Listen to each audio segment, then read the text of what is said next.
Today's tutorial would be on how I made this skirt with this tail, this extension at the back. The front part of the skirt is a pencil skirt. Yes, your guess is right. While the back side has this flowy detail at the back. So if you want to learn how I did this, I was able to combine a pencil skirt alongside this extension at the back. Then you should see this video up until the very end. If you haven't subscribed, please click on the subscribe button and let us jump into this tutorial. To get started with this tutorial, I have gone ahead to prep my skirt. This right here is the back side that I am holding. I have gone ahead to fix my zipper. So this is just my basic skirt, my pencil skirt, the normal way you would cut out and sew your pencil skirt. This is the front part of the skirt also. I've turned it with my lining. It's going to be a bandless skirt, so I'm not fixing any waistband. Moving on, the main focus of this tutorial would be on the back. Here I'm trying to determine the length of my slit, and my slit is starting 18 inches from the waistline downward. First of all, I will be folding my center back into two. Right from the hem, I'll be marking 6 inches away from the center back, making sure that my slit is open. I will then connect it to where my slit is starting from, right? But first thing I did was to mark half an inch downward. That half an inch would serve as my sewing allowance. So I'm just coming down by half an inch. Then I'll be connecting that 6 inch I marked from the center back at the hem to that half an inch that I just marked out. Next, I will be cutting this out. This part I am cutting out would create the opening where I'll be fixing that extension. This is what I have after I was done cutting out. Now I'll proceed to my sewing machine and sew that opening. So what I would just suggest is when you are sewing your slit opening, consider your sewing allowance too, so that you don't have to go through this step. I am done sewing, so I have closed up that seam allowance. What I will do next is to measure the length that I have. And I had about 23 inches, and this would form the basis of the flare that I'm going to be cutting out. I have this Ankara fabric left from what I was working on. What I'll do is to fold my fabric in the form of a bias. So I'll fold it to form a triangle. I'll pick one end and make sure it goes over to the other end.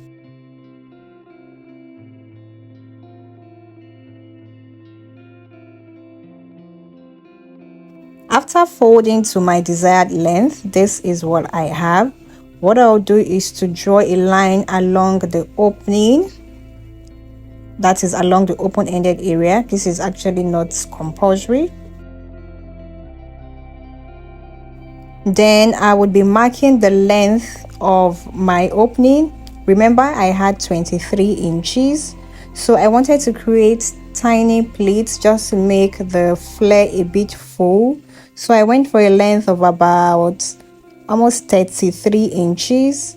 And I just used my hand to draw a curve to the other end of my fabric, to the folded area of my fabric. So what is most important for this is your length. And then I went ahead to cut this out.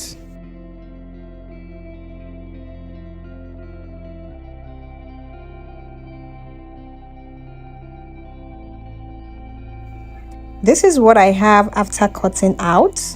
This is what your fabric should be looking like. I would be cutting this out on my lining, and I would be turning it with my lining. So guys, I've gone ahead to cut it out on my lining. At this point, you can interface your fabric for more structure, but I won't be doing that. So what I'll do is to place my lining on the right sides of my fabric and then sew it together along the base, not along the length. So I'll just go ahead and turn it along the base.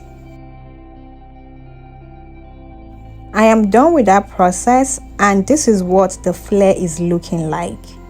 You would want to give your flare a really good press so that it can lay flat, as I have done mine. Now remember, the intention was to create pleats. That was why I added an extra of about almost 10 inches. But while I tried to do this on my skirt, I did not like the outcome. So I want to cut this out to the exact length. So remember, my exact length is 23 inches and I'm just going to be cutting out 24 inches. The other excess allowance would be for the sewing allowance at the base and also at the top.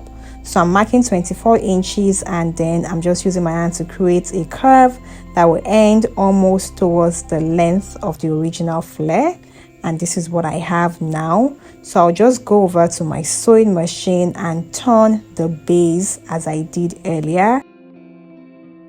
And this is what the new flare is looking like. So for you, if you want splits, you can go with the excess measurement, but I didn't like the outcome.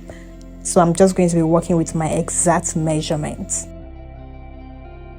It is now time to fix the flare to my center back. Here I have grabbed my skirts. So what I'll do is to pick one end of the flare and attach it to the hem of my skirts. I'll be picking the other end of the flare. I would attach it to the other end of my skirts.